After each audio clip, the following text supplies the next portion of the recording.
Hey guys, it's Kim here. I just wanted to take a second to share with you something that's on my mind and drop a little bit of a video blog post here. And who knows, maybe something good can come out of this. A couple days ago, I was online doing a little bit of reading, and in my neighborhood, there is a park called Megan Wall Park. And I asked the question, who was Megan Wall and what did she do in our community that really made so much of a difference that she would be honored with a park? And we learned a little bit about her, and absolutely what a great choice. Someone then sent me the information, and it's readily available about all the different cities and parks and areas in our city that are named after someone and what the historical significance was. And after reading a little bit about one of the streets, it became very apparent that, personally, I think that maybe if there's a way that something could be changed about this, it probably should. Now, as a side story, I get calls and emails and Facebook messages on a weekly basis, sometimes a few per week, from parents that are having problems with their kids being bullied at school. And many times they've reached out to someone to assist and to help end the bullying. And many times it happens where it just isn't ending. It seems to go on and on and on, and from one school to another, almost as if there's a culture of bullying that seems to be prevalent and, one might say, accepted. Now, after reading a little bit about one of the streets in Medicine Hat and who it was named after, it struck me that maybe bullying in our community could be more deeply rooted than one might have even thought. And so I'm reading a little bit about a J.T. Kyler, who has a street named after him in Medicine Hat's Crestwood area. Mr. Kyler moved to Medicine Hat in 1911. He was a real estate agent, and then he got into teaching. Mr. Kyler, one of his distinguishing features was that he only had one arm. However, his other arm was a wooden prosthetic arm. And early on in his teaching career, he realized that he could use this wooden arm to really intimidate and to terrorize students. If there was a student that he thought wasn't trying hard enough, or he felt was acting up a little bit, he would literally use this wooden arm. He would come up behind the student and smack them either across the back or across the head with this wooden prosthetic arm. And of course, whatever behavior was happening that Mr. Kyler didn't approve of, well, obviously that would end in a hurry and probably a lot of tears and not to mention pain that the offending student was probably going through at that time. Now keep in mind, that was in the 1940s and 1950s that this was happening. And by today's standards, could you imagine if a teacher were to try tactics like that? I mean, obviously the teacher would be charged with assault and would probably end up being put in jail, certainly fired from their job.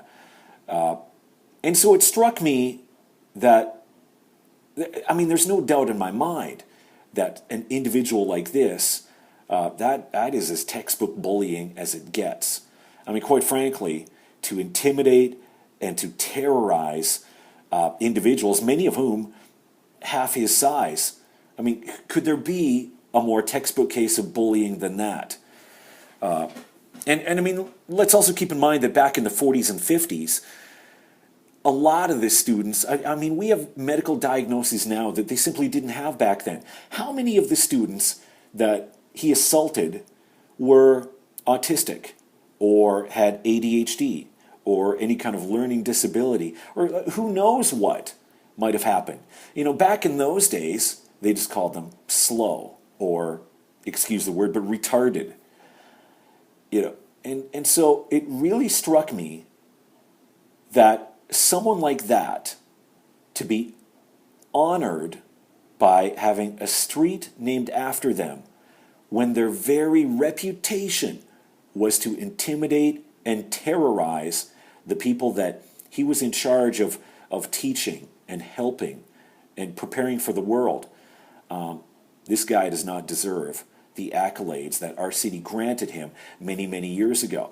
And let's face it, it was probably a situation where a good friend of his was in a position of influence, maybe a golfing buddy or a neighbor was just happened to be an alderman back in the day, and so he was fast-tracked to having his own street named after him, where if you look at it now, many, many years later, it was totally wrong, and the wrong decision was made in a situation like that. So with that in mind, what I would like to see happen, and educators, I'm talking to you, and anyone else that's interested, that street in Crestwood that's called Kyler Road, named after this, I'm going to say, terrible man that terrorized and intimidated and assaulted his students, that name should be changed.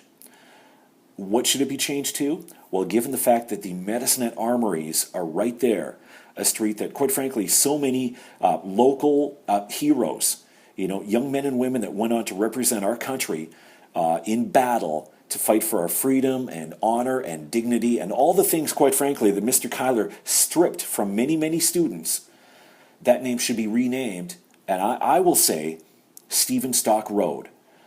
Canadian military hero. He lost his life in Afghanistan 5 years ago from Medicine Hat, a fine, upstanding gentleman who exemplified so many of the fine qualities that Mr. Kyler simply did not have or was not man enough to possess. So with your support, spread the word, join the Facebook group, look at the links, I guess, down below on the description of this video. Who knows, maybe we can make something happen and we can right a wrong that happened in our city. And more importantly, we can show future generations of Hatters that, yes, there was a culture of bullying in our city. And yes, we, in a sick way, we idolized or put on a pedestal someone that certainly didn't appreciate it. We don't honor bullying. We don't celebrate it. We look down on it. And quite frankly, this is a way that we can right a wrong and tell future Hatters that, we did make a mistake, but we've tried to correct it, and bullying in the future, moving forward, simply will not be appropriate or accepted. So there you go, guys. That's my blog posting for today. Have a great day, and we'll talk to you soon.